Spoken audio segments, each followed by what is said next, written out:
Hello everyone, welcome back to Alpha classes and my name is Nisha and today we will discuss about the disease condition that is the benign prostate hyperplasia.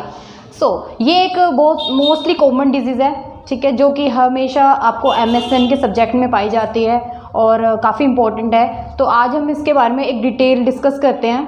तो firstly इन terms को describe कर लेते हैं। Firstly benign, what is a benign? तो benign is a non cancerous growth, ठीक है, इसमें कोई कैंसरस ग्रोथ नहीं होता है।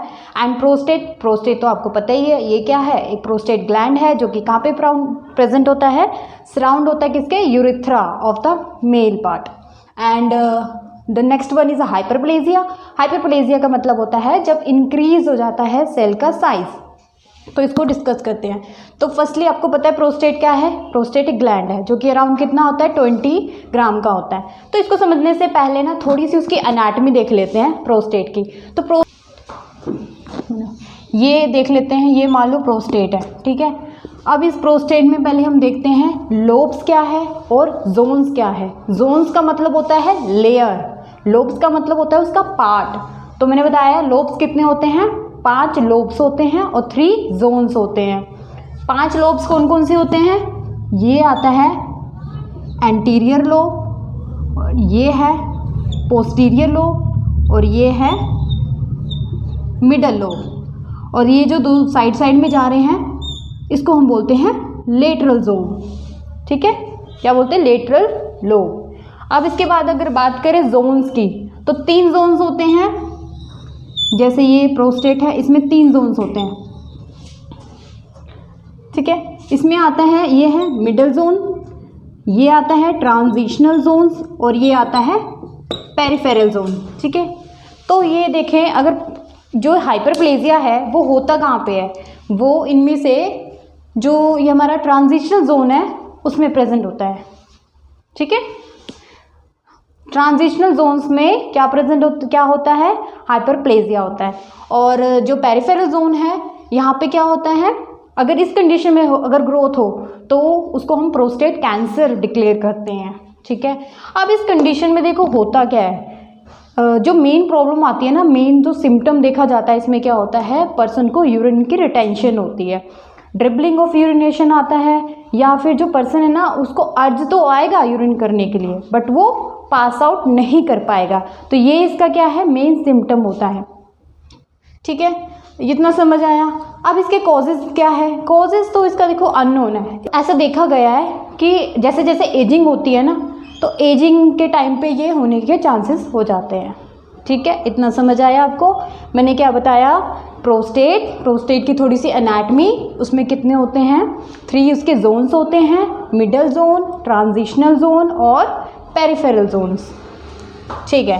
अब इसके वो देख लेते हैं कि पैथोफिजियोलॉजी। या देखो, अब हमें पता है जो प्रोस्टेट है ना उसके अंदर क्या होता है, 2 टाइप्स के सेल्स होते हैं, ठीक है। कौन कौन से होते हैं, एक होता है एपिथेलियल सेल्स, यहाँ लिख देती हूँ, और दूसरा होता है स्ट्रोमल सेल्स। अब ये जो सारा जो प्रोसेस होगा ना वो कहाँ पे होगा, स्ट्रोमल सेल्स होगा, नॉट इन एपिथेलियल। अब इसमें होता क्या है, वहाँ से जो टेस्टोस्टेरोन हार्मोन है, कंडीशन में क्या होगा ना, जो टेस्टोस्टेरोन है ना उसका लेवल क्या हो जाता है, कम हो जाता है। देखो कैसे होगा। अब ये जो स्ट्रोमल सेल्स होता है ना प्रोस्टेट के अंदर, वहाँ पे क्या आता है, हार्मोन्स आता है, जो टेस्टोस्टेरोन आएगा किसके थ्रू, ब्लड के थ्रू आएगा। अब यहाँ पे आया, अब इसमें क्या होता है ना, एक एंजाइम प्रेजेंट होता है जिसको हम बोलते हैं 5 alpha reductase type 2। Remember this, कौन सा है ये, टाइप 2 है।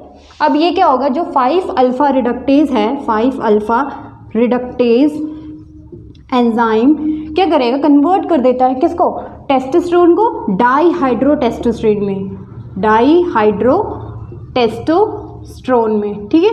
इसमें क्या करेगा, ये कन्वर्ट कर देगा। अब ये कन्वर्ट होने के बाद क्या होता है, ये वाला जो अमाउंट है ना ये कहाँ पे जाके चला जाता है, जो स्ट्रोमल सेल्स का न्यूक्लियस वाला पार्ट है, न्यूक्लियस में जाएगा।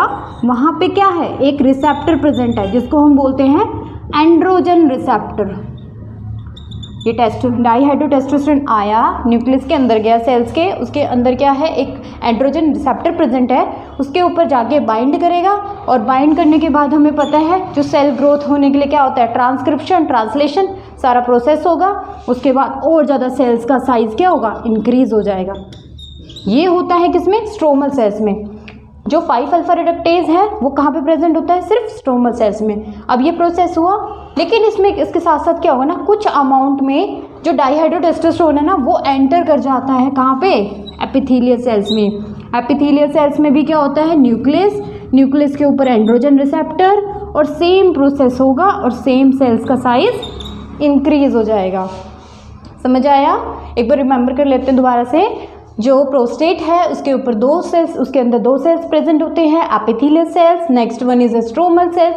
स्ट्रोमल सेल्स के अंदर क्या होता है, 5 अल्फा रिडक्टेज एंजाइम प्रेजेंट होता है, जिसके प्रेजेंस में वो कन्वर्ट हो जाता है टेस्टोस्टेरोन से डाईहाइड्रोटेस्टोस्टेरोन में। फिर वो सेल्स के अंदर जाता है, न्यूक्लियस के अंदर जाएगा और एंड्रोजन रिसेप्टर के साथ बाइंड करेगा और सेम प्रोसेस यहाँ पे होगा और दोनों क्या हो जाएगा, साइज इंक्रीज हो जाएगा। ठीक है, इतना समझ आया? सिम्टम्स भी इसके देख लिए थे। अब इसके देखते हैं डायग्नोज कैसे करते हैं इस कंडीशन को। तो डायग्नोज करने से पहले सबसे पहले क्या देखते हैं, इसका जर्नल एग्जामिनेशन करेंगे। जर्नल एग्जामिनेशन कैसे करते हैं, एग्जामिनेशन करते हैं पहले तो रेक्टल पार्ट को एग्जामिनेशन करते हैं। अगर उसमें पाल्पेबल टेक्सचर आता है तो इट मीन्स वो हाइपरप्लेजिया हो रहा है, बिनाइन प्रोस्टेट हो रहा है। और अगर वो बहुत ज़्यादा हार्ड सरफेस जैसा हमें टेक्सचर पता लगेगा, इट मीन्स वो कैंसरस ग्रोथ हो रही है। ठीक है, नेक्स्ट में हम क्या देखते हैं, यूरोफ्लोमेट्री टेस्ट करते हैं। इसलिए यूरोफ्लोमेट्री टेस्ट क्या होता है, एक मशीन होती है या फिर उसको हम स्पेशल टॉयलेट भी बोलते हैं। वो एक ऐसा डिवाइस है जिसमें पर्सन यूरिनेट करेगा उसमें, और वो अमाउंट डिटेक्ट करता है कितना अमाउंट निकला है और कितना टाइम लगा है उसको फिल होने में। ठीक है, नेक्स्ट इसका जो मेन टेस्ट होता है वो है प्रोस्टेट स्पेसिफिक एंटीजन। अब ये क्या है, ये एक एंटीजन प्रेजेंट होता है। अगर कोई भी बाहर से, हमें पता ही है फॉरेन बॉडी वगैरह आया है तो उसके अगेंस्ट क्या करेगा, फाइट फूट करेगा। ठीक है, अगर इसका लेवल क्या हो जाएगा, इंक्रीज हो जाएगा, तो ये भी हम मेनली 3 डिटेक्ट करते हैं। तो मैंने कौन कौन से बताए, एक मैंने प्रोस्टेट स्पेसिफिक एंटीजन का टेस्ट करते हैं, और साथ साथ हम कहते हैं यूरोफ्लोमेट्री टेस्ट करते हैं, और साथ साथ हम रेक्टल एग्जामिनेशन करते हैं। ठीक है, अब अगर बात करें इसके ट्रीटमेंट की, तो ट्रीटमेंट की जो फर्स्ट लाइन ड्रग होती है ना इसकी, कौन सी चूज़ करते हैं, वो है अल्फ़ा ब्लॉकर। ठीक है, अल्फ़ा ब्लॉकर देखो क्यों यूज़ करते हैं, मैं बताती हूँ।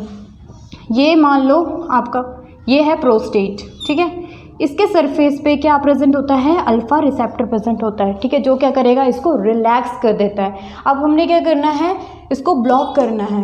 यहाँ पे रिसेप्टर प्रेजेंट है, अल्फ़ा रिसेप्टर, इसको हमने अल्फ़ा ब्लॉकर देना है जो कि इसको क्या करेगा, ब्लॉक करेगा। ठीक है, इसकी वजह से ये क्या हो जाएगा, कॉन्ट्रैक्ट करेगा, इसका जो रिटेंशन हो रही थी यूरिन की वो एक्सक्रीट आउट हो जाएगा। ठीक है, ये समय अब आते हैं इसकी, अगर सर्जिकल प्रोसीजर करना हो, अगर मान लो कि कईयों को वैसे तो बहुत मतलब कम चांसेस है कि मेडिसिन से ठीक हो जाए। मेनली अगर इसके लिए वो करते हैं, सर्जरी करते हैं। ठीक है, तो सर्जरी हम इसके लिए क्या करते हैं, एक तो प्रोस्टेक्टमी कर देंगे। प्रोस्टेक्टमी का मतलब होता है removal of the prostate, but इसमें क्या करते हैं, कंप्लीट प्रोस्टेट को रिमूव नहीं करना, जो कैप्सूल्स ऑफ द प्रोस्टेट है उसको रिमूव करते। जैसे ये प्रोस्टेट है तो इसमें कंप्लीट हमने रिमूव नहीं करना है, जस्ट कैप्सूल वाला पार्ट। ठीक है, या फिर जो पार्ट ज़्यादा रिटेंशन कर रहा है, यूरेथ्रा के ज़्यादा क्लोज है, उसको हमने निकाल देना। ट्रांस यूरेथ्रल इसमें क्या करते हैं, ट्रांस यूरेथ्रल रिसेक्शन करते हैं। इसमें एक रेट्रोस्कोप इंसर्ट करते हैं जिसमें विजुअलाइजेशन करेंगे और जो एबनॉर्मल पार्ट है उसको कट कर देते हैं। तो थैंक यू सो मच। अगर आपको होप यू लाइक इट।